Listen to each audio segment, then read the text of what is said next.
Hi, this is Zaker back with X. This is actually take 2 of this we're recording because, technical difficulties. Being the guy who has to handle the technical side of this is fun. OBS is not bad to use, it's just arcane. At another time, I mean, I could just get Audacity. Yeah, I'm not sure Audacity would work as well. I mean,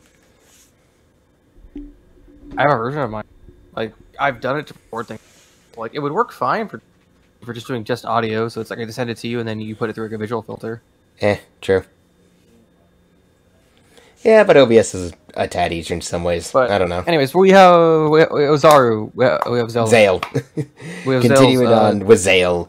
The second half of the first arc, because we decided just talking about the show in its separate individual arcs, and by that I mean whenever the opening bothers to change, I consider that the start of like a new arc, because it always is in these shows.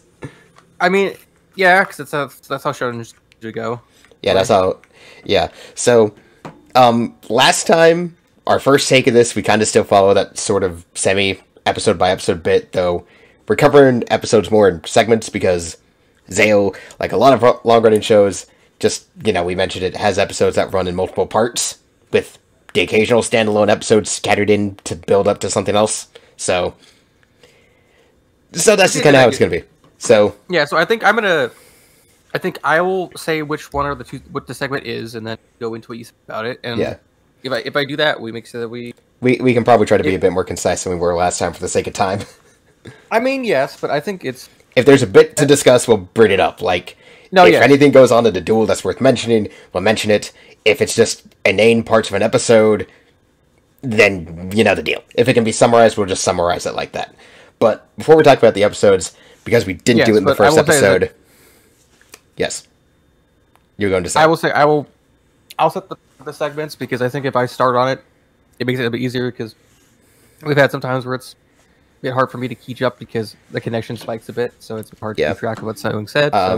Yes. How about I just... Yeah, sure, you can start us off. But before we talk about the episodes, because we forgot to do it in the first episode, let's talk about the opening and the ending for this part. The opening for this part is called Masterpiece. It's not the worst song, to be honest, but it's... I'm trying to remember at the time. It's been a bit since I've watched stuff, because... Yeah, let's see, Masterpiece. This is why I have multiple monitors when I do things. Like, it's not the worst opening, but it's like, I think the worst part of the song for me, honestly, is the opening part of it. Everything else after the opening part actually is not that bad, to be totally honest. I mean, I get you. Yeah, it's not the worst. I mean, you know, it's a basic first saga opening to get things introduced in terms of mechanics and whatnot. Or, well, not mechanics, as characters and whatnot. You know, it's very simple. It's very basic. But it's not the worst. The first ending, on the other hand, is a surprisingly heavy song. I like a lot of the visual bits. Yeah. ZeXal's opening is a heavy song bits. About, like... doing a test. Middle school... Yeah. It's my middle school kid life. Yeah. It's pretty simple. Mm-hmm. Someone knocked on the door. Yeah. I guess not.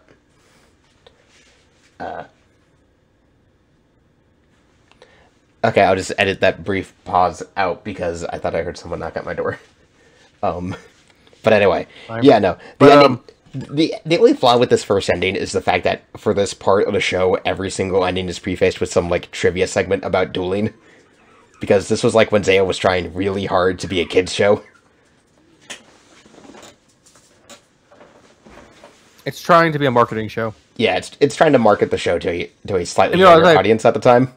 I will say, I've surprisingly, I will say compared to a lot of other series, the actual like character writing in the show is actually surprisingly good for the characters that actually matter. Yeah. Like, no character feels like it's one note. It just feels like there are some characters feel like if they weren't there for only like 1 to 2 episodes, they'd actually be fleshed out more, because surprisingly every character that's been like that has kind of gone like that. Yeah. Which, you know. So like, I think a point of that will come up later as we go through the episode. So like, how would I start? Yeah. Start us off with like the first segment. So basically, the first two things that the key points is we deal with a tag duel that basically had the tag duel rules of that era. Which I think tag duel rules have always been are actually very similar to the current era tag duels. Yeah, tag duel rules have always been kind of weird depending on the medium or when it gets used. Yeah, but before that, I want to bring a point of... Yeah. This is just after where we ended off where Shark beat Yuma, which led to Yuma having a whole thing of basically just not thinking and then just... It basically, if this is a show about sword fighting, this is where he would have a wooden sword if he beating a target until his sword broke. Yeah. Tetsuo also has like an entire bit these next couple episodes of just being mad at Yuma for no reason for lying and using Utopia when he said he wouldn't, when, to be fair to Yuma, Shark kind of goaded him into doing it. Yeah, the problem is that Yuma doesn't understand that, or it's more of, on the premise of the show, Yuma's not allowed to have normal extra deck monsters unless they're numbers for some reason. At least until later on when he retrains his deck. It actually puts good cards in it. Well, the thing about that is, like, technically no. I think that's just when he gets older. Because, like, as we show later, he's given a bunch of decks by other people. Probably have cards he puts in his deck. Like, it's how he gets Gaga Girl later on. Maybe I think he gets Cowboy and Samurai. He gets Cowboy and Samurai around the World Duel Championship arc, but we'll get to that when we get to that. Well, I'll see how that goes when I get there. Yeah. I've got a bit further ahead. He kind of just adds the cards in, to be totally honest with you. But anyway. That feels weird. But as someone that is in a progression series, I think the deck building and the actual, like, desire of what decks people like to play is a big thing for me. Yeah. But outside that, let's see. The other big plot of the episode involving what the gangsters, who are very obviously number holders, want to get up to. Which brings up a the joke about them is very much that they are literally like the mini bosses of a Yakuza side story. Yeah. But the weird thing is, like, the whole tag duel gets set up because these two guys like drag Shark into going on this robbery trip to a museum that has an entire deck as a freaking set piece for some reason. It's kind of weird. Yeah, it's even on the news and everything. It's like it's not describing any what the deck is. It's just a ancient deck. It's like, what do you go? It's like, I don't get it. Yeah. Like, why is it be a whole deck? Like, why not just cards? Yeah. Because it's like, if it's a whole deck, it means it's like it's not valuable. Unless it's a whole thing, is it meant to be that it's like it's so someone can just grab it and play it? I guess. Yeah, I don't know. It's weird. It's different from like the GX plotline where it's like, oh, you know, a guy steals. Like, I know, like deck, the show is weird. Is that it's like. That's a different thing because you know what the cards are in that are. Yeah, no, that was a different thing. Granted, aside from Envoy of Chaos and Envoy of the Beginning, whatever, but that different show, different discussion to be had potentially. Who knows? But it probably had some unknown spell traps that just did crazy bullshit things. Yeah, who knows?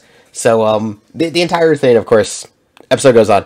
We get to the start of the duel, and like because you know it's just character bits. Since we're not trying to summarize the whole ass episode and stuff. The duel starts off like the brothers, for example, we see there, because whenever someone's possessed by a number, the mark shows up, you know, somewhere on their body. These guys have 61 and 19, and 61 is actually good. Yeah, so it's actually good. Good for, Volcanosaurus is, even though it cannot direct attack, can pop a monster to then deal burn damage, and then also still attack them. It's good for clearing two things. You have a... Yeah. You're not going to get popped by Yeah, like, the way the duel starts is it gets kind of weird because Shark decides to help Yuma after Yuma, you know, gets to them with a whole, you know, you don't have to fight with these frickin' guys speech and all that, because Shark's character development is very much about, like, not being an asshole anymore. Like, it goes on for the entire show. A lot of it's because I mean, we'll get to a bit later, but I want to talk about how shitty the tournament treated him. Yes. That is the other thing. Like, in the lead up to the duel, one of the things that we find out is, like, Yuma goes to, like, a local library to try and look something up because Tetsuo hinted before that Shark's Yuma attitude... can't open the terminal. Yuma can't open the terminal until Kotori, like, bumps it out of the way and does it herself. Like, Tetsuo had hinted that maybe Shark's attitude had something he opened the terminal, to do... but he can't log into, like, the... You can't log into the news site until she does it, which is like I don't understand. Yeah, I know. Yuma's an idiot like that. But so what they find out, and this was hinted by Tetsuo, is like maybe Shark's attitude is because of what happened to him in the tournament, like last year or something. And they find out that Shark got disqualified from the tournament because he had peeked at his opponent's deck. Which, well, as you said, the tournament handled that in a very odd way. Like, when we were talking about this before, you kind of had a bit of a rant for it. I think it's worth bringing up. I mean, listen. So, a big tournament. Like, let me pitch you this idea here. So, you're setting up a big tournament in one of the biggest non-contact sports of the world. You're doing a regional. You've got everyone basically of like this huge sector of Japan, like all of Japan. Because I have to assume the city's in Japan. Because everyone's we would assume. We would rightfully assume, probably. Also because it's like half dockside artificial buildings on the dock, so yeah. But you have everyone there. You have two of like actual big regional players about to do a thing. One of the regional players like alerted a security dude about one guy peeking his deck. And so, like, in the first round of probably a set match, because I assume in the tournaments they at least don't do like one-ofs, because otherwise, like, what's the point of like but anyway, we'll go to that part. Yeah. But the point is, in like say like the first like 3 turns of like a match that's probably going to take like 15 or 10. We'll see how it goes. Based on the current era, this is back when games took that long to play. Kind of. Depends on the decks, but yeah. But also because I think they were actually playing spell traps that actually like protect themselves. Yeah, so. But outside of that, midway through the duel, before we even like anyone's actually declared a winner or anything, we even know who was actually closer because there's no life point damage. Mm-hmm. And the entire overrate is just covered with warnings that saying that like Shark has been disqualified, which is like, why would you do that when you haven't? You could have the match end, have someone declared winner, and just have it quietly done in the background. So, or just have it be like a disqualification after the match has happened, so everyone that's there and spent their money to be there doesn't riot and basically ruin the reputation of the entire establishment. Yeah, it's a very weird setup and situation. Now, granted, as we learned, the reason why the guy's deck was visible to begin with is because Shark was set up by the guy, but we'll talk about that once we get to, like, the Arclight brothers and shit, which is next arc. We'll get there, but the point is like, the dude was, it was like... It was a blatant setup, but even then it was kind of weird. It's dumb in how, like, you feel like any of the people running it would have actually have any actual brain capacity. Yeah, the setup to it makes sense, but the response is awkward. But, like... yeah. In the duel, though, like, one of the things is, like, Astral notes early in the duel that, like, the decks of the brothers seem oddly conveniently set up to let them make their plays, because they have, like, this whole level 5 effect damage thing going on, which is also why they get out their numbers very easy. One of the guys that, as we mentioned, has Volcasaurus. They also expect it to be taking effect damage, but... Yeah. And then the other guy has, like, Freezerodon, whatever its English name is, I don't know. It is Freezerodon, essentially. Yeah, Freezerodon, which... I think you said Freezerodon is not that good. It's not good because its effect is literally... Its effect is literally just to have hold materials for other monsters. Because obviously other materials that... Other cards that they see... Other Exceeds monsters or other monsters that do attach effects, it can attach from Freezerodon instead. Yeah. We also get a whole thing... Basically, it just gives you more materials when you can't just have cards that add the card. Yeah. We also get, like, this whole thing in the duel, like, Yuma keeps taking some of the damage for Shark, trying to, like, make a point. And... These guys have only cards that, like, negate... They don't have any negate attacks. They don't have any that stop battle plays. They just have things that make them take less damage or do other things. Yeah. Like, so Yuma ends up taking a lot of that for Shark, and...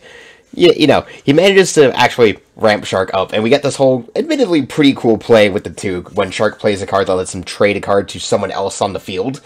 Because whatever tag rules they're using lets him trade a card to Yuma because he counts as an opponent, quote unquote.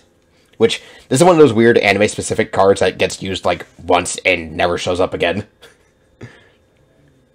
Or Exceed. Basically, because I think the points have been said. The brothers are... The brothers are cheating because, as Astro guesses, they probably tampered with their duel discs. like made it to where the auto shuffle arranges the deck into a very specific way for them to make their plays as they want. I think it's where it just doesn't work anymore. So they just have their they have their decks preset. Yeah, I don't know. And admittedly, we do get a cool play of Shark has Black Ray Lancer on the field because Black Ray Lancer is his current new ace until he gets his new number later on. Because, anyone who's seen the show knows. But then they make this whole play. The card Shark hands Yuma is Armored Xyz, and Yuma actually has a moment of trying to figure out what play he should make, and then he sees Armored Xyz, and it clicks, because he did have Monster Reborn in hand. It was like, I need to bring back Utopia. But then he sees Armored Xyz, like, oh, wait, Yuma actually uses his brain, for crying out loud. Well, he uses his brain because he has to save Shark. Yeah, and then, so we get the whole cool finisher of, like, Armored Xyz bringing out, like, a pseudo-full armor Black Ray Lancer, bleh, which gets to that, so... And then Yuma gets to keep Armored Xyz because Shark is like, nah, keep it as a gift. It's yours now and stuff after they win. And it's like, I don't remember if Yuma ever plays Armored Xyz again after this, but we'll see.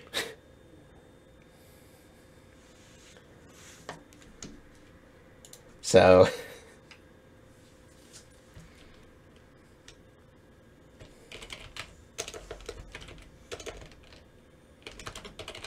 Well,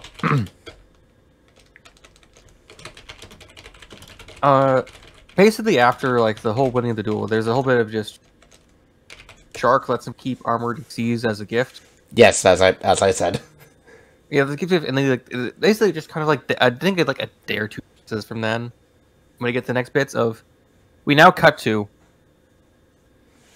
basically a crowded mall. Episodes 13 and 14 are what we're on now. Yes, basically.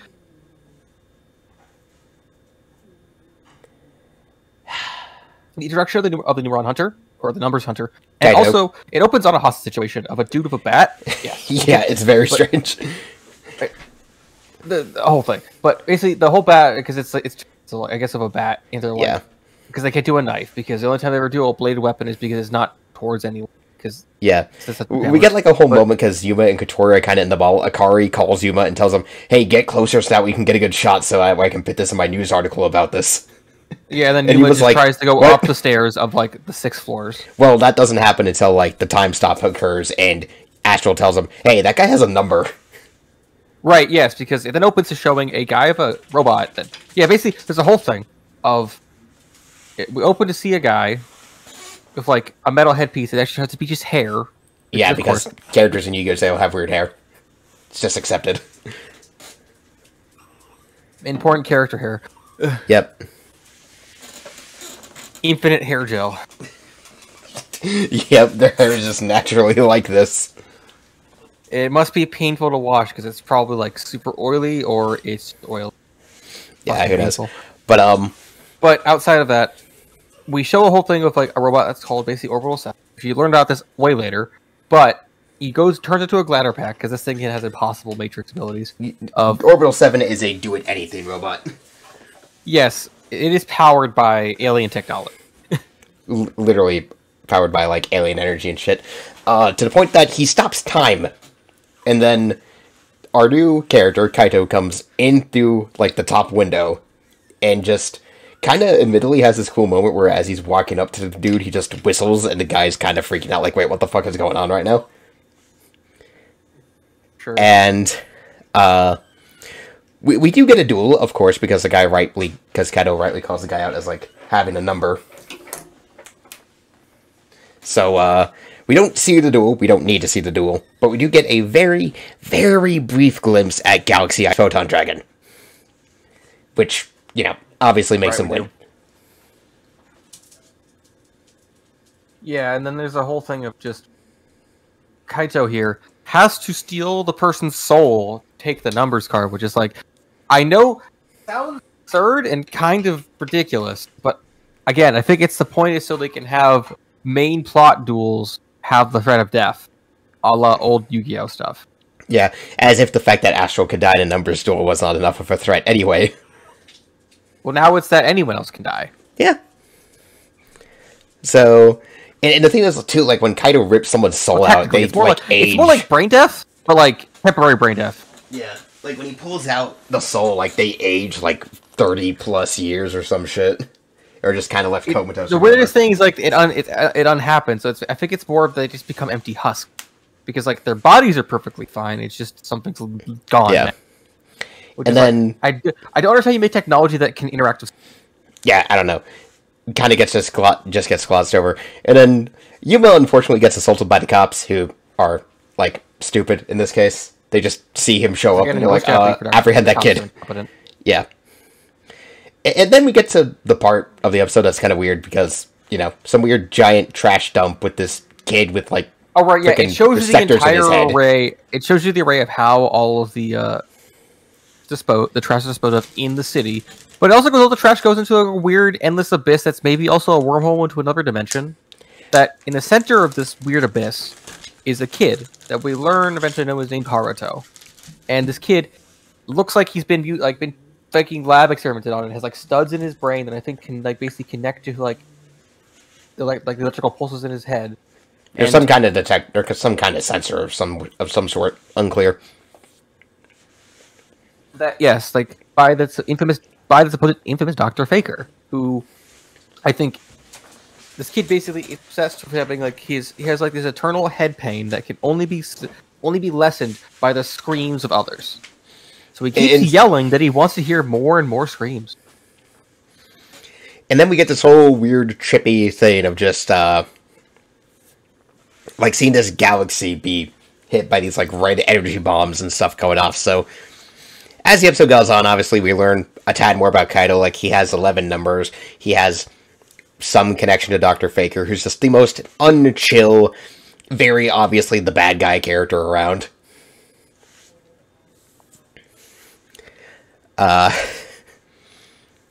So, you know, it's like that. Yeah, it's a kind of a messy situation. Yeah.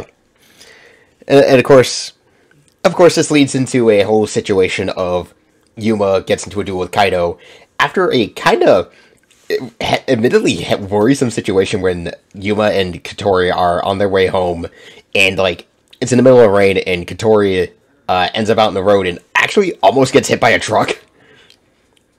Which is like, oh wait, this was a kid's show, like, a second ago, right? And Yuma does manage to push her out of the way, and then time freezes again.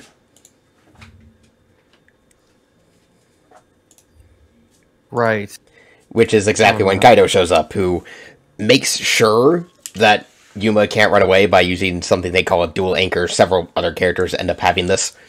And this is when we get explained, like, the whole times freeze field from Orbital 7 stops time to, like, 1/10,000th of a second. So, you know. It's also kind of a short, crazy duel because Kaido opens up with a, like, XC summon chain. Which, you having played Photons could explain this better to me. Better than I could.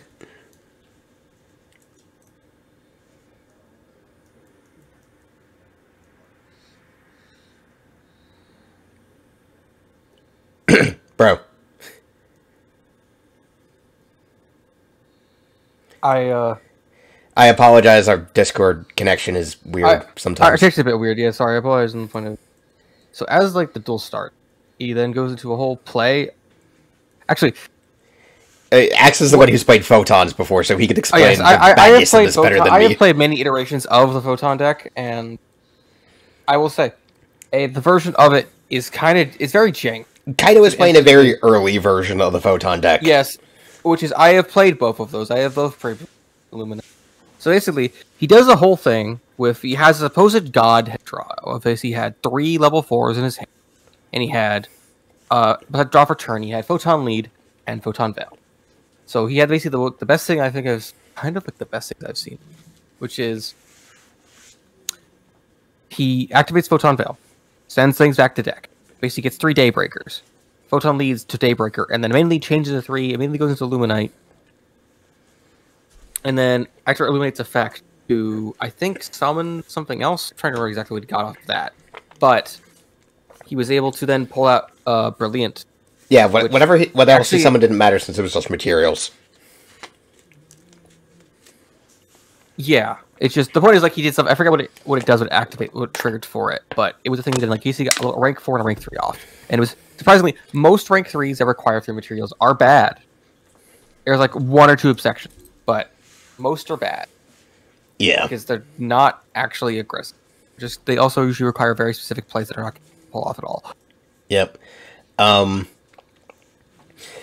Yuma in the duel for once plays Go Go Go Golem correctly in that he sets it in face down instead of playing it in attack mode so that way he can use his effect to protect himself, and Kaido also then whips out Galaxy Eyes because Kaido's main play for the good chunk of this first segment is just play Galaxy Eyes. And that is it.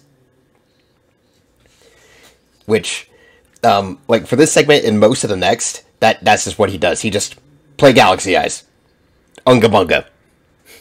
Yeah. Which does ultimately it does eventually bite him in the ass. But again, we'll talk about Kaido having things come back to bite him when we get to when it comes to. In the middle of the duel, in the next episode. In the middle of the duel in the next episode, too, we get some build-up to, of course, the next arc of Mr. Heartland and Dr. Faker. Mr. Heartland is, like, the MC of the Heartland amusement park that is the center of Heartland City, yada yada. These two are very obviously bad guys. They're not subtle. Yeah, because it's like, the whole thing is, like, it is still a shonen at heart, so, like, the villains are still very much villains. The ones that are the least villains know that they're being awful people. Yeah. And the weirdest thing is I think the people that are worse don't think they're bad, but they're maybe also just being like they're just doing it for their own gain. So it might be a whole thing. Yeah, like the whole World Duel Carnival that becomes the centerpiece of basically the rest of the show following the next arc is them setting the thing up to get as many numbers duelists as possible into the same location so that Kaito can gather the numbers up as quickly as possible. Because if you have a numbers, you're a person that has malicious intent, but also really also has a drastic desire to duel people. Yeah, it can be noted. So, the rest of the duel, like Yuma, honestly gets saved by sheer luck during this duel because he procs Galaxy Eyes effect because it's really unclear if the D-pads let you like tap a card on the screen to read its effect if it's not yours. So Yuma doesn't read Galaxy Eyes effect so it yeets itself in hope into removed from play section for a battle phase again, and then eats materials. Bro, I'll say this. Until it's shown in the show itself, I think that is the thing, is that monsters do not have effects that people can notice until someone audibly says it to reveal it. With how much the show loves to repeat saying effects every time it gets used, who knows? What it is. I think that's what it is. It's like Galaxy Eyes doesn't have an effect until Kaito says that it basically fuck over monster. Yeah. Though Yuma gets saved from what would have been like a game-ending attack because Haruto's condition suddenly worsens as Dr. Faker and Mr. Heartland are doing some more experiments shit. So Kaido says, okay, no, we're stopping the duel, but we're gonna finish this another time, and then just speeds off on like bike mode Orbital 7. And props to Yuma's voice actor for this, because it needs to be said, this was like the guy's first major role. I think his first role, period. And he did a pretty good job selling just the sheer pain in Yuma's voice after he nearly died.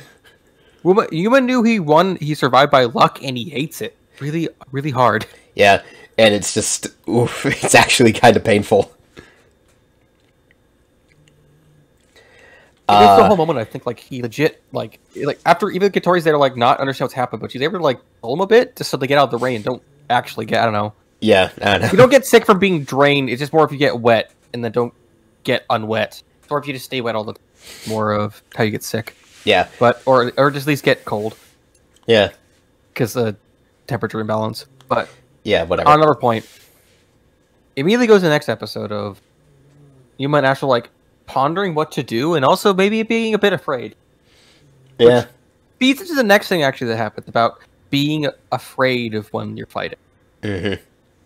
Which is so as a thing of like I think it's a Sunday or something, so I think it's like the day off or something. Maybe something like that.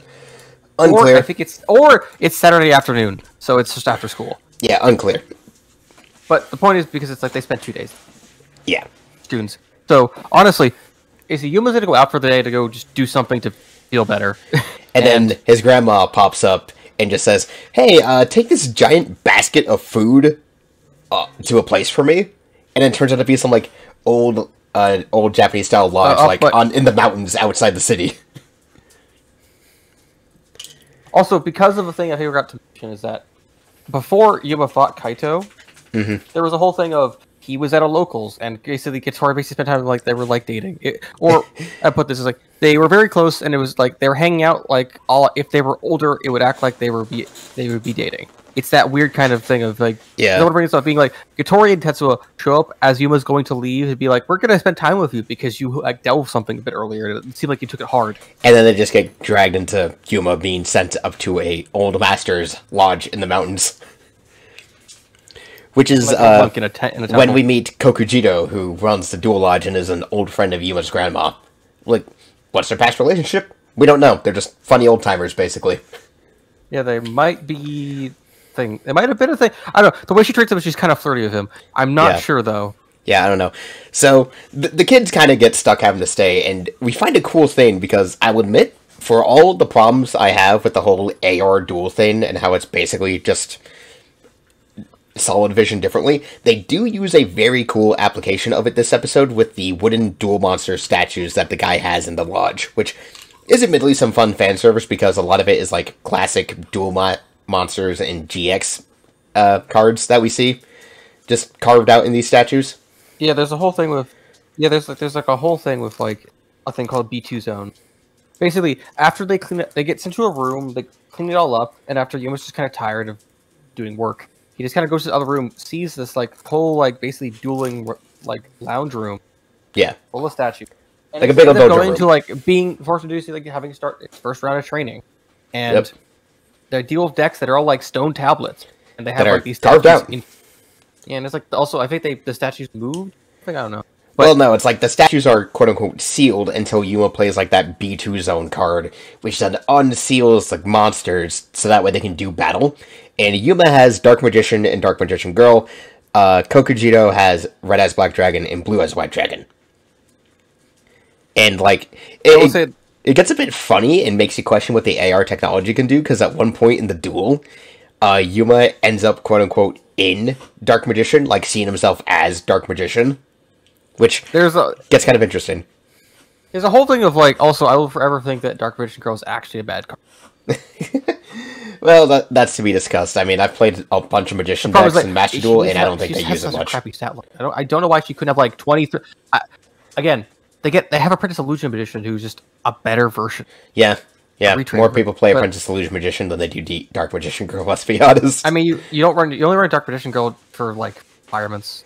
Yeah, basically. Like you run Dark Magician itself because other cards search it. Yeah. And also because they're a requirement. Yeah. It's true, but it's like a cool thing that does use the application of they use augmented reality technology to do something fun. But then we get into, like, the main segment of the two-parter. It's a whole thing about... Yeah, because Kokujiro does a whole combo of... Which is admittedly pretty cool. Turns out that his Red Eyes was meant to be a trap, so he could do some, like, Blue Eyes Ultimate Dragon play thing. He actually does a really cool, like, fusion... he goes into Ultimate, but it's, like, Ultimate Statue Dragon, and then he does a thing of... After I attack, I then quick play, defuse them all, and then attack again, which is actually a pretty good play. Yeah. If you actually have that work out. Yeah, it's pretty lethal in most decks. Like, that would, because it's like, you kill the Dark Magician Girl, you have, like... Yeah, because it's like, he already had, like, some damage on board, and, like, he already did, like... Human basically needed about 9k life to survive it. Yeah. And like, then... If Kokujiro played Upstart Goblin to do it, he would have survived. Yeah. And then we get to, like, the next main part, where, a Ninja Gaiden character shows up, as you said in the notes, and it turns out this guy was Kokujiro's former pupil. Pupil. I think his name was... let me see. You put it, it's like somewhat further down in the notes. It's like... Oh yeah, it's Yamikawa. Yeah, Yamikawa, so very... Which I think means like Dark River, if my Japanese is Yeah, my very the point is basic the word understanding of Yami Japanese in is here correct. because oh boy, Yep. this boy has problems. Yeah. He's obsessed with the idea of darkness and light, but it's not a Kingdom Hearts character. He just thinks it's weird where it's like he's a ninja, but he's also more like a Ninja Gaiden character because he's more of like. Actually, I will this. He's not a ninja. He's a shinobi, which means he's more of just like some kind of. He's basically a self-operative. That's basically. And so of course, obviously, this leads into a duel, which turns out the guy predictably runs a ninja deck, which is like what you said, the second wave of ninjas at the time, the armor ninjas. Which I think you said in the next, they're not the best deck. Because like the better ninjas. I mean, they're okay for what they are, but they have decent payoff cards. Yeah, the dragon ninjas, later, I think, are the better. It's just the dragon ninjas that came out like 5 years later, or 3 to 4 years later, like at least by Pendulum Era. It's like middle of the Pendulum Era actually becomes good because I think it's like black, red, and yellow. I think at least yellow and black, and maybe like red or white are the good ones. I can't remember, but yeah, something like that. Like. The ninjutsu spells in some of their fields are not bad. It's just also he never played Ninja Grandmaster Hanzo, who's actually what you play in the deck.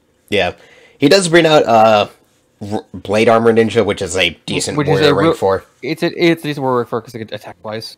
Yeah, actually no, it can attack. If it can make any ninja monster attack twice. Yeah, and Yuma basically spends like this entire duel trying to protect his monsters to like make a point. He's also not doing as best as gets pointed out. So the whole thing of he's making sure his monsters don't die. He's actually staying them stable, which means he's actually playing more protective cards, which is kind of how I play. Where it's like you want to have protection cards because you kind of get blown up and die. Yeah, and so like we get a whole deal. Like we find out that apparently Akari has forbidden Yuma from dueling, which obviously hasn't stopped him from doing it behind her back just because.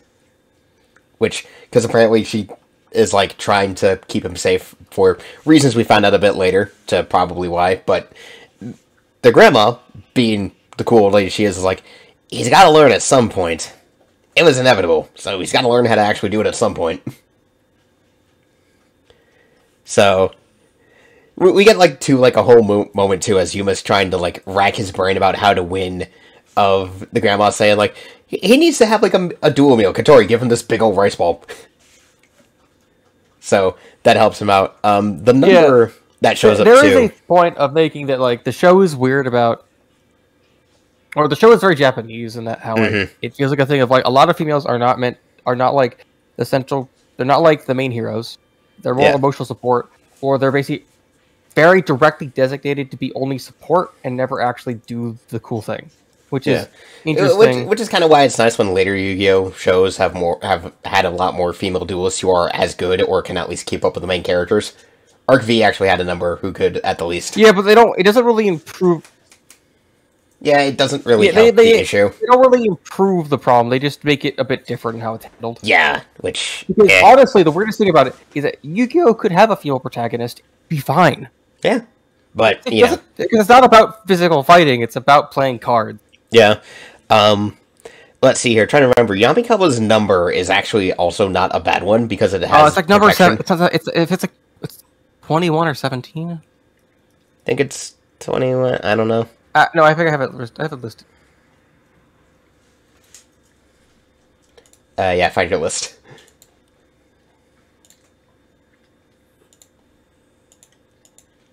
Just give a moment. But that's weird. I don't know. Listed.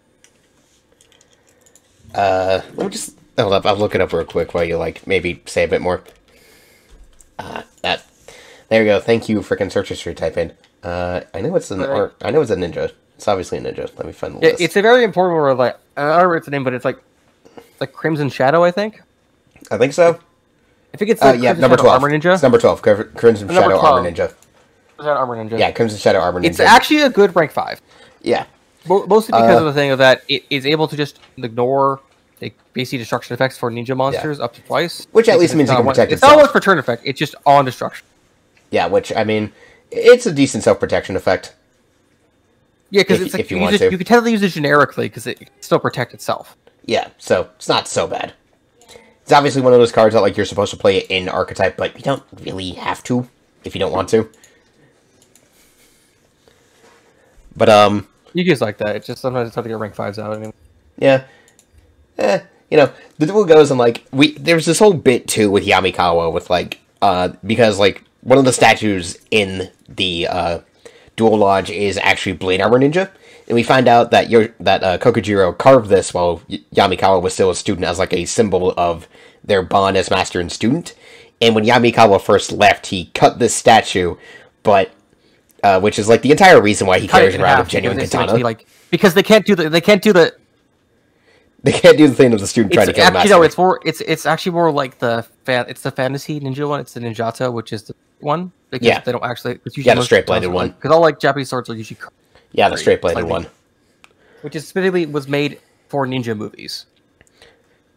But basically the show is weird that it can't go full samurai movie and have Yamikami actually try to like slice his master, because honestly a lot of the show feels like it was entirely about him trying to basically kill his master in a metaphorical manner. Yeah.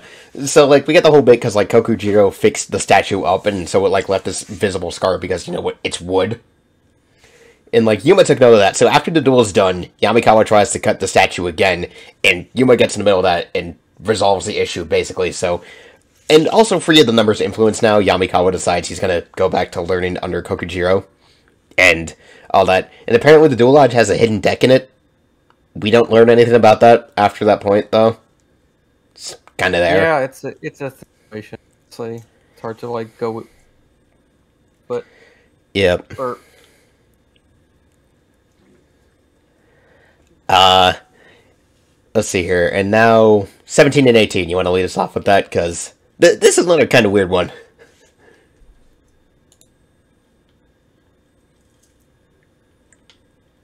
Boy. Yeah, okay. Yeah, 17 and 18 is like...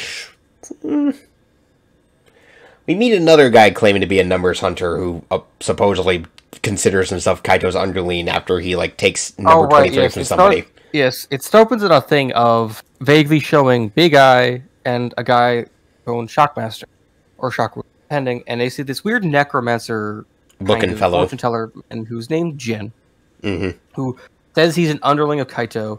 And there is, like, in his chamber, in his fancy mansion chamber, his lair, there is a thing of Kaito standing on a throne, glowing eyes. Yeah, it's very at the beginning, I thought it was like, is Kaito just being like a tyrannical fuck? And it's like, oh wait, no, it's something else. It's something more delusional. Yeah. So the lead into this episode to how we get into the obvious duel versus the number user is Tokonosuke fucks up again, basically. Is that before that actually though? It starts with all the friend group forming to make the numbers club to basically find out what's happening. And one key part of that is everyone like couldn't really get any results about it, is that Katori is confronted by Shark saying, "Don't look into the conspiracy. It's not safe." Yeah. If this is like a cyberpunk near future detective show, it'd be like it's the dude who like used to be part of like this conspiracy. Be like, don't get bothered. You're getting over your head. Yeah, and as I said, as it leads into this, since you're trying to help Yuma, Tokonosuke suggests going to see some underground fortune teller, which is this Jin guy. And as I said, Tokonosuke done fucks up again. So I mean, he's got unlucky, honestly. Yeah, which ends with Jin using like some mind control ability somehow to effectively bait Yuma in with the others. Kathy gets away because Kathy is surprisingly impressive in terms of her physical ability. She's basically honestly, a metahuman. If I'll be real, if this show was not about card game based resolution, probably be someone that's in a bunch of the fights. Yeah, because she can actually do crazy shit. You yeah, know? Admittedly, she is also one of the better duelists in Yuma's friend group. But when Kathy gets to Yuma to try and warn him, it ends up being what drags Yuma there because Jin turns out to have gotten her anyway. So then they end up back at the mansion. This is some classic Dark Yu-Gi-Oh stuff, and then the rest of the club is like on some platform above lava, which we find out is just because it's like an AR projection of some kind. Which is weird because they're wearing the their eyepieces. Yeah, it doesn't have the eyepiece on, so it's actually kind of weird. But I think it's partially because supposedly the floor they were under broke under. So I think it's just Jin actually has. I don't know how he got it, but I think Dr. Faker give him some alien powers of being like he is able to like temp like in part like minorly. Yeah, it's kind of unclear. Let's see here. And as the duel starts, Jin perception in their minds. Yeah, because he can also use it to like see through cards and stuff. Yeah, so something like that. We get into like the actual duel takes up most of episode 18 because like most of 17 is just like the lead up into it. We get like I think a few turns in. We get like we get opening play, which you see Jin has a whole thing of he's playing monsters that have 0 attack and defense, but but can be special. Yeah, they're basically meant to be material setups. Which is something how you do. So it's the shamans, which then all have an actually interesting, really nice like drum music cue to all of them, which is actually pretty cool. Yeah, it's a nice very detail. Ominous. Yeah, it's an interesting detail. As we get further into the duel, like, and he surprisingly specials all of them to like get to his various. Yeah, we got some more freaking anime nonsense as episode 18 goes on. Yuma shows off some new cards, like he has Kuribolt because obligatory Karibo XP. Actually, before that, it's mandatory. Jin gets off Shockmaster and Big Eye. So it's a whole mess. Yeah, he gets the 2 numbers out, and those are both monsters that can steal your opponent's monster. Oh, jeez, yeah, that's oof. Again, along with Kuribolt, the obligatory Karibo XP because every Yu-Gi-Oh series has to have one, 1 or 2. Yuma also reveals he has Kage Tokage. There's a few more because it's also Curry Photon. But... Yeah, Yuma also has Kage Tokage, which is actually good for in rank 4 spam. Goblinberg and Kage Tokage are excellent rank 4 spam cards to use for materials. Legitimately, it's like you have both in hand and you get over 4, and then you basically have 3 on board. Yep. As the duel goes on and as Yuma loses more life points to, like, the platform his friends are on gets smaller and smaller until he's at, like, 100. And then, as they get pushed into this, Yuma and Astral end up having, like, their whole moment where their bond finally gets stronger as Astral, finds a new resolve, which is, the Numbers Club finally sees him for the first time. Yeah. And then, obviously, time for the anime comeback, which is when we get the first upgrade to Utopia in the series, Chaos number 39, Utopia Ray, which in the anime is actually pretty good. Mostly because they're at 4,000 life points, and they're only playing cards that lower damage and not... So, like, he always ends up under 1,000 life points, because in the anime, if you're over 1,000 life points and try summoning it, it just doesn't work. Yeah, Utopia Ray in the anime straight up pops itself if you're over 1,000 compared to real life, where it has a 1,000 cost. Summon it. yeah. To quote DP Yu-Gi-Oh, the guy who talks about the cards. It requires you have to be under 1,000 or lower to activate. The real life effect, though, costs, to quote DP Yu-Gi-Oh, a stack to use its effect. In the anime, you just need to be under 1,000. We've been looking at, like, the cards compared to the anime versions to the real life versions just to track the differences. Because obviously when a card gets printed, it usually gets nerfed. No, I'm saying that Ray never got played in real Yu-Gi-Oh! Because you have to be under 1,000 life points to activate its effect. Wait, let me double check that. To activate or resolve it, you have to be under 1,000 life points. To be Ray anime... Otherwise, it's actually an okay effect. But it's not an amazing effect because it doesn't stop it from being blown up by mirrors. Oh yeah, no, you do need to be under 1,000 life points unless you use this effect at all. No one played it. Oh yeah, no wonder no one played it. That's stupid. That's actually bad. No wonder everyone just uses it for material. It's only ever been used as a... You've only ever used it... It's also why no one's ever played ZW cards, because there was no reason to. Yeah, true. Yeah, so Utopia Ray is basically material.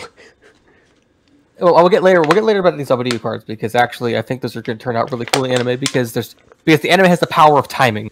Yeah. In modern Yu-Gi-Oh! You don't have the power of timing. Nope. But power of timing makes most cards good. Yeah. One of the things too is like when Kathy actually manages to get out of like the trap room, and we find out that the Kaito on the throne was actually some like doll statue because she dices it to pieces and the head falls on the floor. And it's like, oh wait, man, you're sipping one of the best. You're sipping one of the best parts. You're shipping one of the best parts. She screams, "I'm gonna cat it to you," and then claws it into pieces of her fucking fingers. She makes a pun too. So Yuma's pun. Yeah, she makes a pun off of the nonsense. Because it's just a cat girl. Also closet a stone, I think like a stone doll, into pieces of her fucking finger. Yeah, I don't know what's up with this girl, honestly. She has like cat nails. Yeah. This girl's impressive. I think when she's older, she'll be cool, but she's Yeah. still just an unlegal child right now. Yeah, I don't know. And then when the episode ends, Kaito actually shows up as Jin is like trying to pull out some spare number he had in a box, and then Oh yes, he has after a whole Yuma freak does out the whole thing moment. with after Yuma shows the whole thing of after Yuma right. Actually, wait before that. After Yuma and Astro have a whole thing, they have a cool pose, and Yeah. after they kill Jin, after they beat Jin and reveal like the whole lava zone is actually fake, and everyone's just kind of shocked. It's like, wait, what? How do we do that? Everyone's done kid. They're all like dumb 13 to 14-year-olds anyway. Yeah, so you know, whatever. As everyone leaves, and at the end, Jin says he still has one of the numbers left, which I think he's like, I don't know if Yuma grabbed Big Eye or Shockmaster. He probably I'm got not both. sure which one. No, because he Astro only grabbed had- one because Jin said he had one left. Well, yeah, but he pulled that one out of a box, so I assume Astro pulled off both Big Eye and Shockmaster, because he's pulled off more than one number before. It's just they reuse the animation, so sometimes it's hard to tell. Fair enough. But yeah, so Kaito shows up as Jin is pulling out this spare number, and turns out Jin is not only a creepo, he's a creepy fanboy. So He's actually worse it's than just being a weird occult wizard. He's actually just a fanboy. This is like the one time that Kaito rips out someone's soul, and I don't feel bad about it. Like, yeah, when Kaito was like, okay, sure, if you want to help me, I'll just take your soul. And I'm like, yeah, no, this guy kind of deserves it. This guy deserved that, so, you know what? I'll give that one to Kaito. Yeah. And in terms of segments, now we get into, like, 2, standalone episodes before we get into the big end of arc section. Episode 19. Which is... basically, I call it the Tsukumo family background episode. Yeah, we go into a whole thing where it's like I might have a very direct opinion about how I feel. Which, I mean, hey, that's fine. I know it's I kind of, but like I have an opinion about Japanese gendered politics of how I think it's handled. But that's just how I look at it, really. Of Yeah. like how I feel like the female characters are just treated more as arm candy or as Yeah. people that make food or be just emotional support. I feel like when they're emotional support, that's fine. Because like I just feel like it should go both ways, and I Yeah. just don't think the show handles that well. Yeah. The plot of episode 19 is basically, like, 2. Again, it's mostly Tsukumo family background, but, like, the main A-plot is, like, it's Parents' Day. Parents' Day coming Yuma's, up, actually. Akari, and the grandma, Hana, have other things to do, and Yuma, being a considerate kid, doesn't really want to bother them. He never visits you, and you just want to bring it up, so he just kind of eh. And, like, I just to say it, Akari cleans up nicely. Like, we see her in, like, a whole pretty sharp, like, suit and skirt, and it's like, okay, yeah, she looks good. Yeah, Akari's mom is actually pretty hot. Yeah, we see their parents in, like, the big flashback episodes, which the plot of the flashback is, like, Yuma's dad takes Yuma on some, like, mountaineering trip. Akari's kind of pissed about being left behind, because apparently their dad, Kazuma, always brings Yuma along on these trips, and she's just kind of left at home. Who's not even, I think, 12 yet. Who's not even, like, in 2 digits. I think he's, like, a single digit. I think he's, like, he was also, like, single digits he's of like age by that 8 point. at this point in the flashback, because it's, like, 5 years ago. Yeah, he's, like, 30. So it's, like, So why? he's, like, 8. It's like, why would you risk him when he could take an injury? And he's Yeah, still why would you developing? bring an 8-year-old kid on these with you? And, Again, it's like, it's meant to be because it's meant for 13-year-olds, so it's meant to be, like, the idea of, like, that's, like, the pinnacle of their age, so. yeah. Admittedly, though, I do think that, like, Cosma, at least, he's actually pretty cool. Like, he gives Yuma this whole talk about, like, he's looking for the end of the world. Not in, like, a metaphorical sense-ish. Like, I guess the best comparison we have is... Not in the physical way, but actually in, like, a pseudo-metaphor. Yeah. Not like with Iskandar in Fate, where he's literally looking for some mythical end of the world. Not, like, as an Okeanos. Like, not as saying it's not Okeanos. It's not the idea, like, there's being an edge of the world. It's about when I think in the Arctic with his wife Arai, is they're actually both adventurer archaeologist people. I don't know. They don't really describe it, but they're both, I think, adventurers at least. Yeah. And because I don't think they're not. It's not like the Infant Drake where they actually have papers they sell to. But yeah, I don't know. There is a thing of in the Arctic, a just earthquake happens and a crevasse opens and swallows up Kazuma.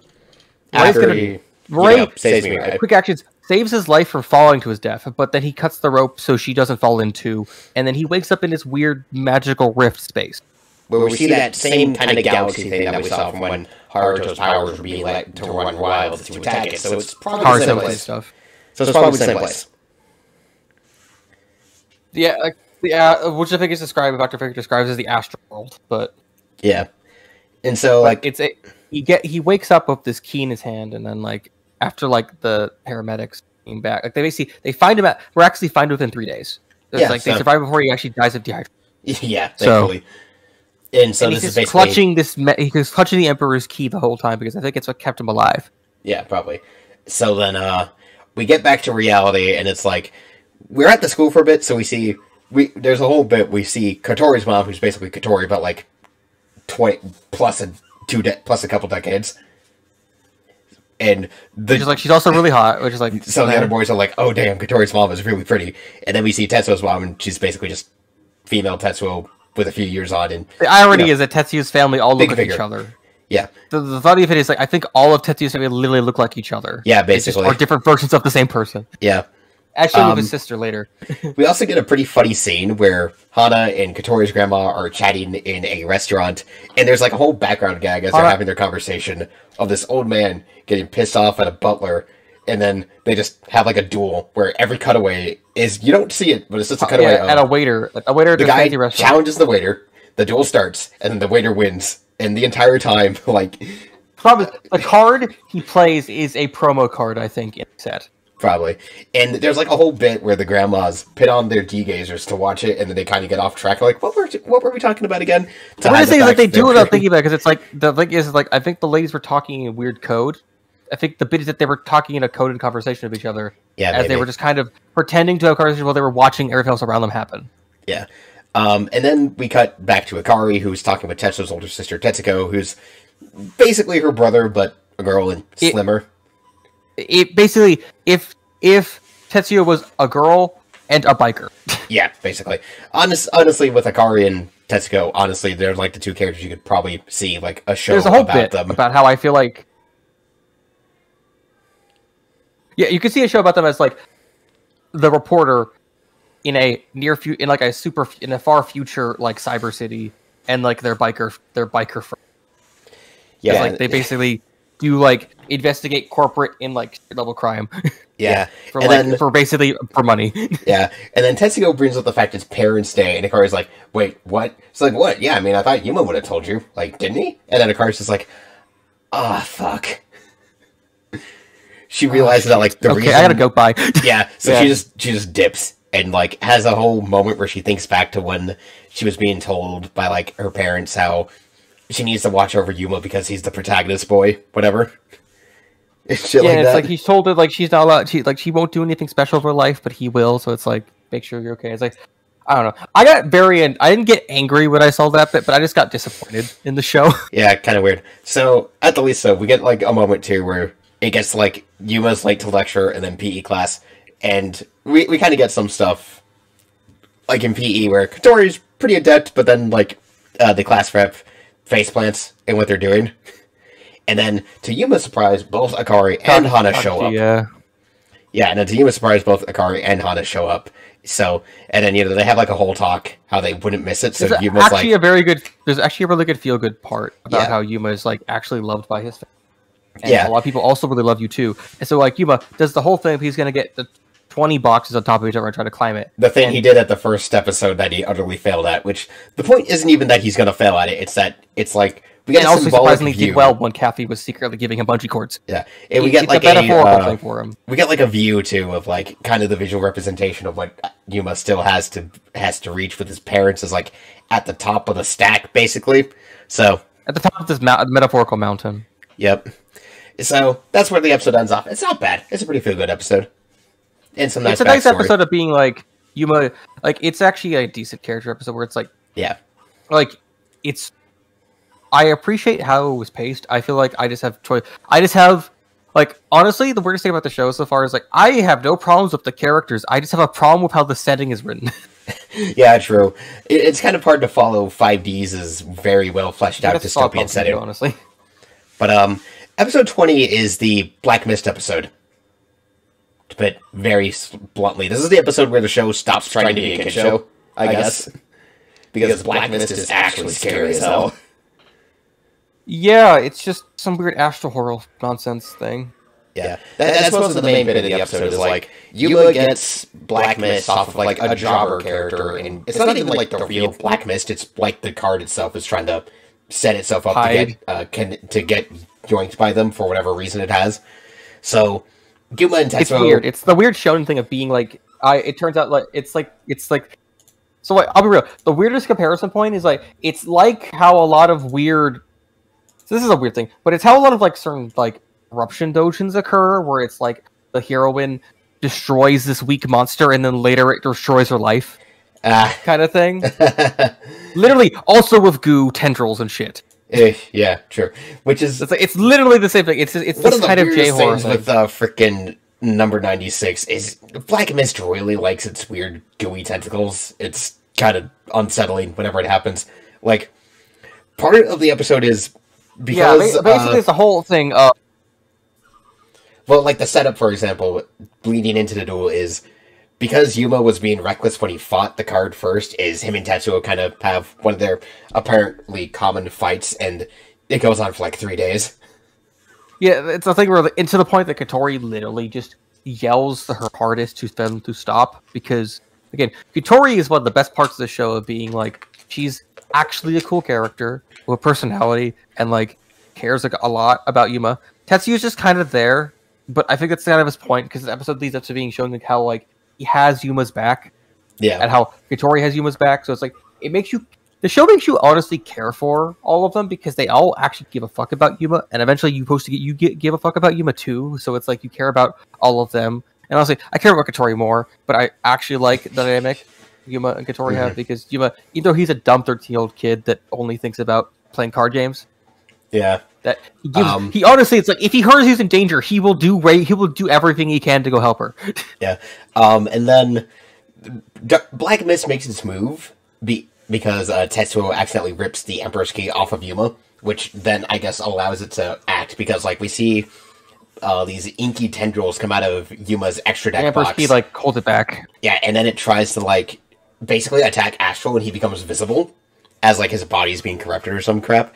So then it turns into the duel, because Black Mist takes control of Astral. Well, Astral gets like yoinked into the and basically Yuma for like the part of the duel basically plays is a hostage, as he just does what he's told because he doesn't want Astral to die. Well, in some part, I think also because Black Mist is controlling his body.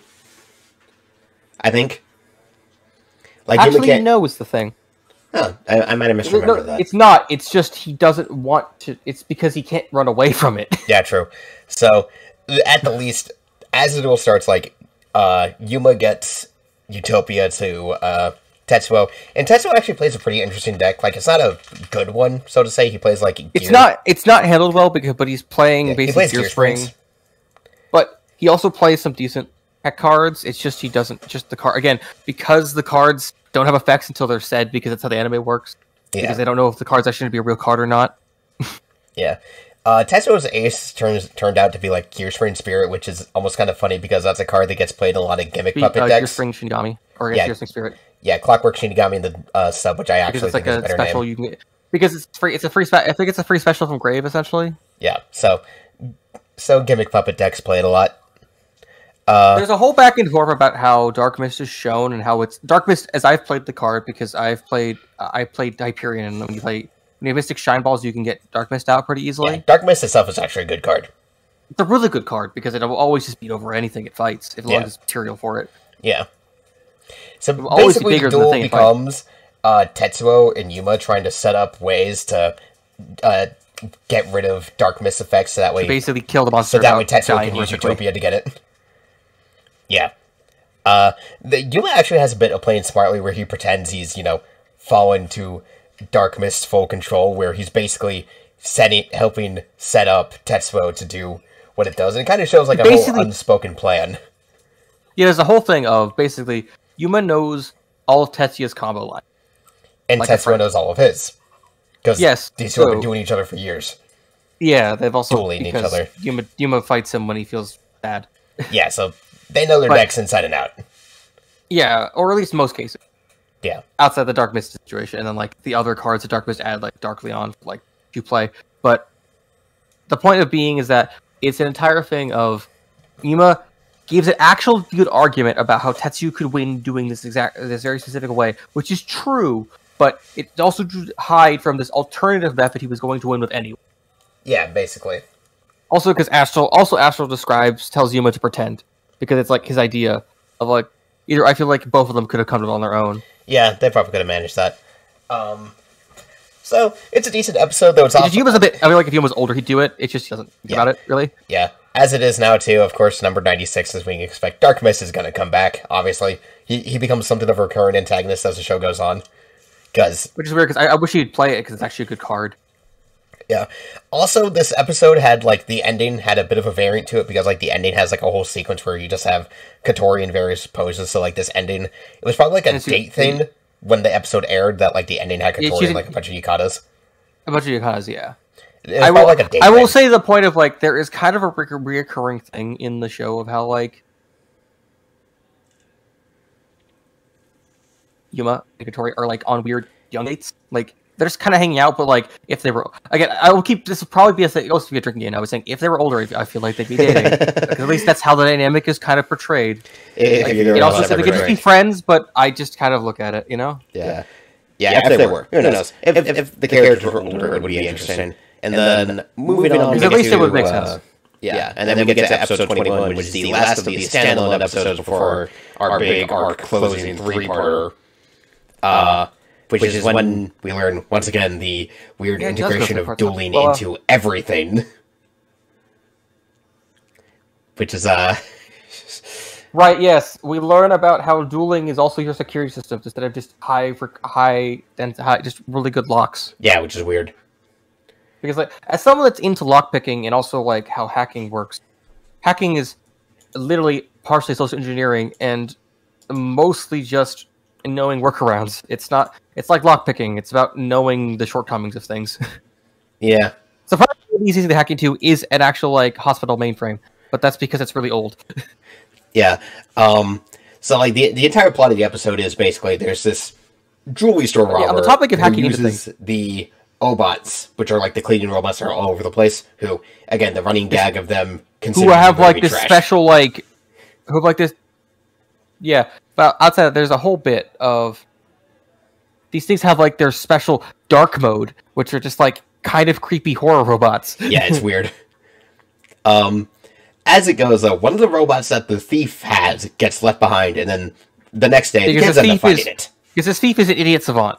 Yeah, so the kids end up finding the broken Obot, and Katori's hair clip surprisingly works to fit together broken electrical cords. It has a heart pin too, so it's like they gave it a heart. The funny bit, I guess. Funny, I guess.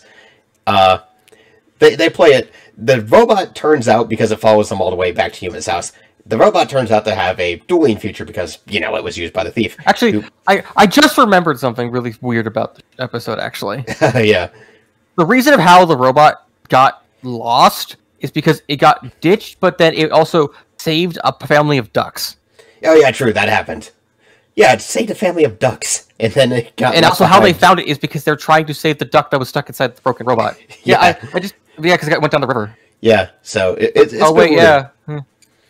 But yeah, so this Obot duels Yuma is playing some like rubbish robo deck where like all the cards are made out of they're actually called rubbish robos, I think, is the thing. Yeah, so it's like, and then it like overlays, I think, into Wind Up Zenmeister.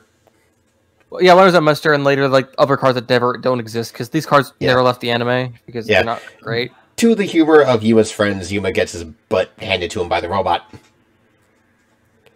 So that happens. Oh yeah, and this is a recurring trend now of Katori's actually I think she's actually a mecha nerd.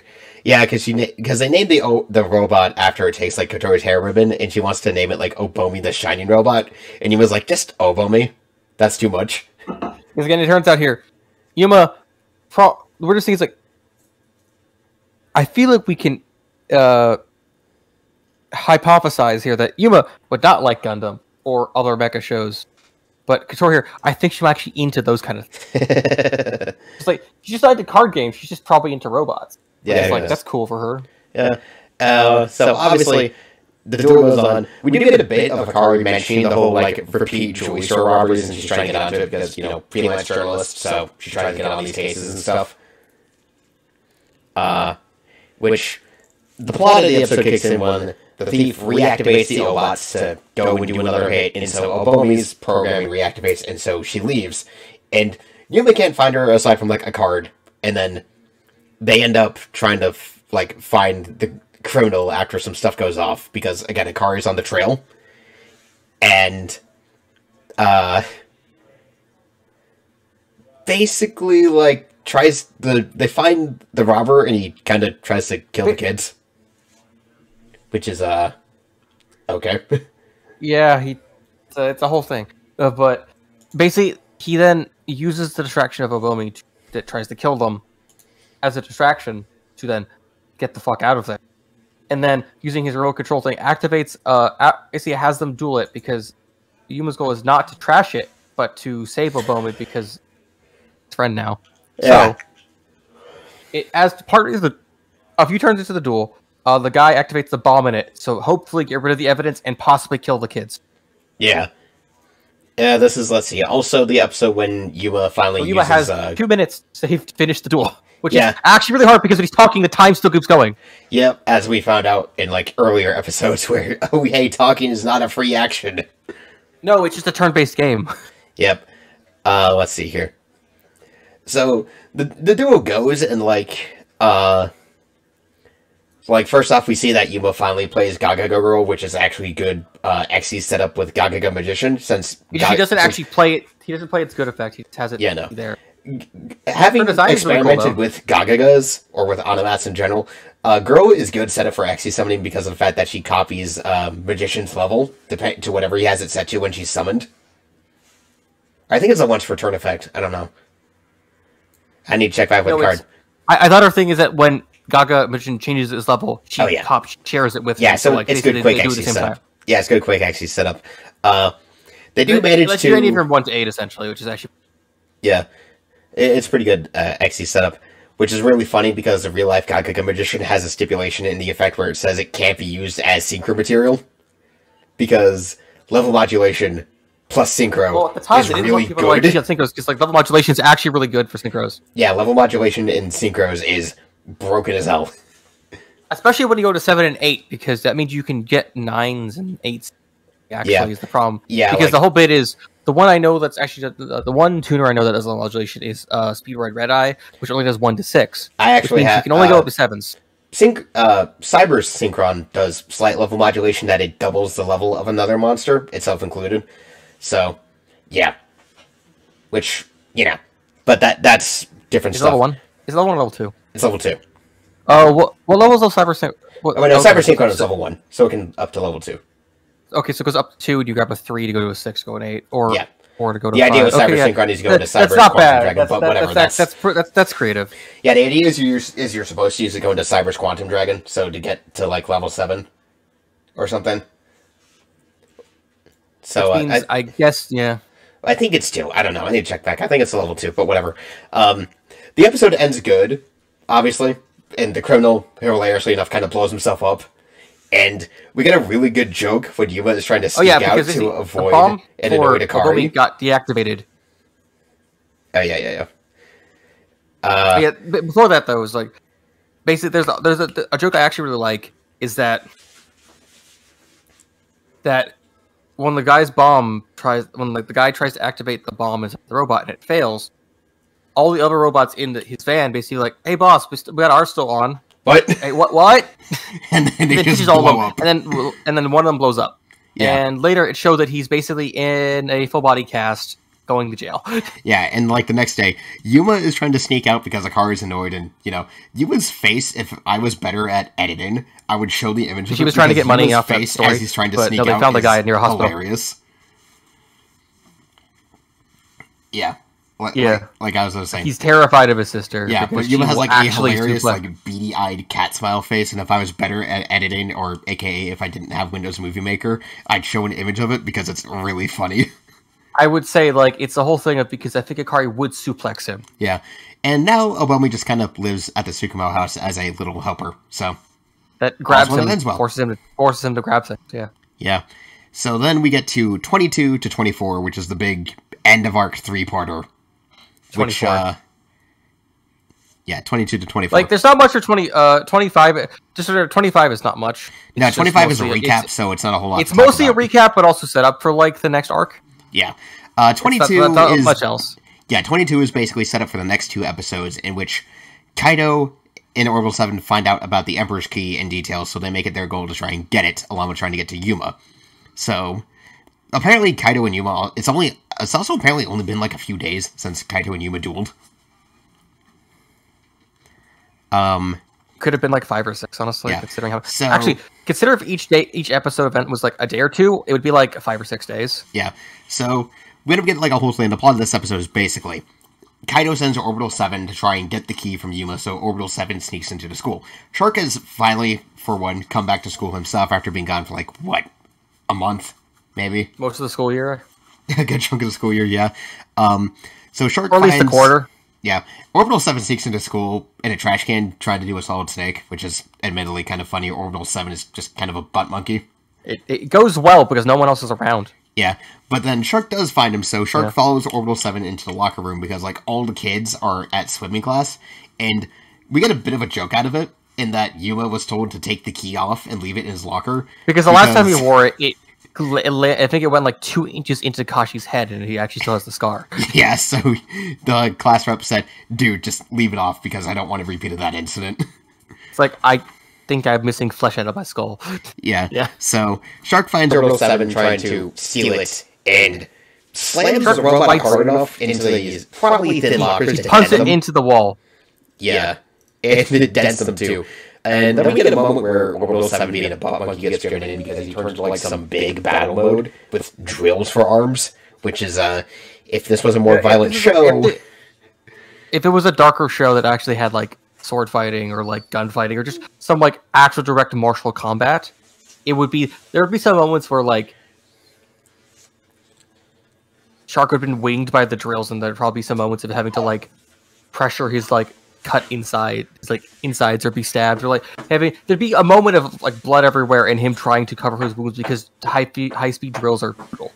Yeah, but Orbital 7 being a butt monkey and this being a younger oriented show, he obviously can't, so he gets stuck in the wall and Shark runs. So cue obligatory duel with Kaido.